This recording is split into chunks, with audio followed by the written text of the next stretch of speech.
Lakes are often peaceful, gentle ripples moving with the breeze. But in Finland, silence on the water is considered a warning, like the lake itself is holding its breath. If there's one warning worth listening to, it's not written on signs, it comes from locals. Step too close to the water's edge, and you might hear your name being called. If that happens, run. Or at least try to. Because the thing that called you wasn't a person. It was a legend. And in Finland, that legend is known as the Näkki.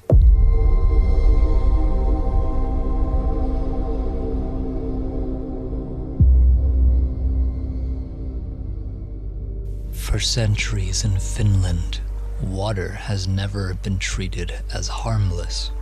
Lakes were roads, food sources, boundaries between villages, and they were watched closely.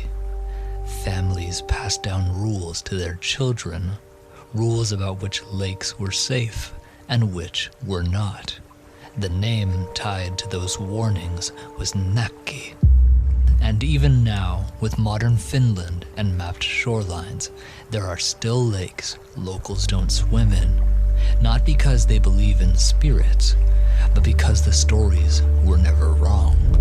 People who swim in those lakes still disappear. Some are found days later, officially ruled drownings. And sometimes the bodies are never found at all.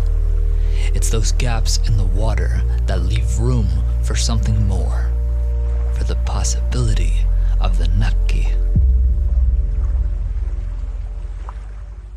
The Näkki isn't known for attacking people outright. That's not how stories go. It waits. Most accounts describe it staying close to shore, places where people hesitate, reeds, docks, shallow water that suddenly isn't so shallow. People talk about hearing their name in the wind, coming from a voice they cannot pinpoint. Children were said to be easiest to lure, but adults weren't immune, especially those who swam alone or ignored the feelings that told them to turn back. Once someone stepped into the water, the Näkki didn't need to do much. The shock alone was enough to panic you. If the fear didn't take you, the way it held you would. Stories describe pale, elongated fingers wrapping around the ankles. No dragging, not trashing, just holding. That's the thing. It didn't directly kill you. The lake did. It only needed to keep you there long enough, and then everything goes black. There isn't a single agreed upon appearance. That's intentional. In some stories, the Näkki appears human at first glance.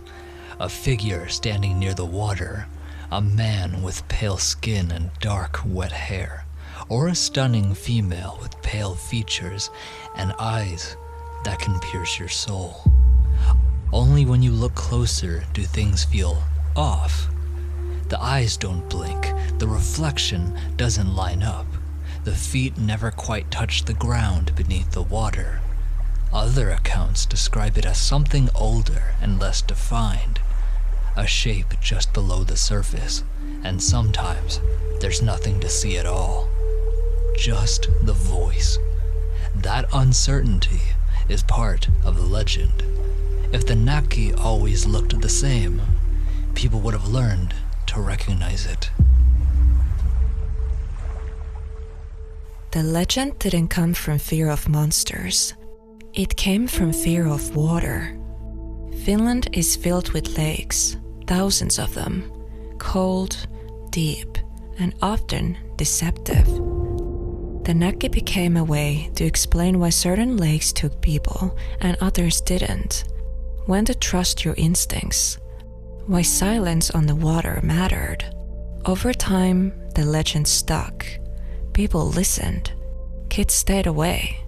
Those that did swim were extra cautious. Not every story ends up with someone going under.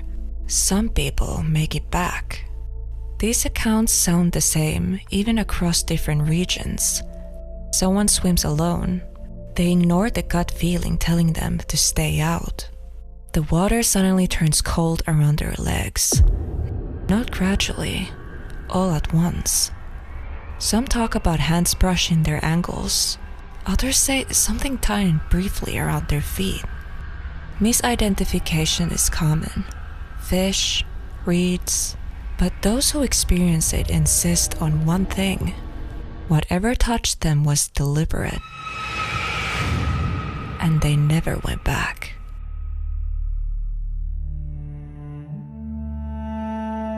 The Nakki is said to be a malevolent spirit or spirits living in the frigid lakes of Finland, luring the unsuspecting too close to the water's edge. Whether you believe in them or not, one thing can't be dismissed. The deaths, the ones who went under, and the ones who came back shaken and never returned to those lakes again. For generations, the story gave people a reason to respect water that couldn't be controlled or predicted. Even today, disappearances are explained the same way. Hypothermia, fatigue, panic, and maybe that's all it is. But there's a reason locals still avoid certain lakes, why silence on the water still feels wrong. The Nakki doesn't need belief to exist. It only needs one mistake. And if you ever hear your name carried across still water, or a song from the shoreline you feel strangely drawn toward, go no further. You might already be standing too close.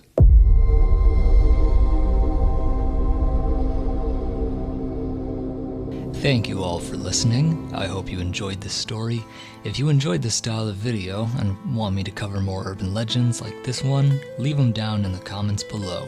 Drop a like and share this video out, it helps a lot. If you are new here and love videos in audio only format, please consider subscribing.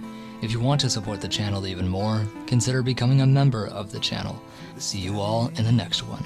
And the silence, a whisper calls your name, a voice that chills your spirit, yet soothes you all the same. In the dark, the tales unfold, where shadows love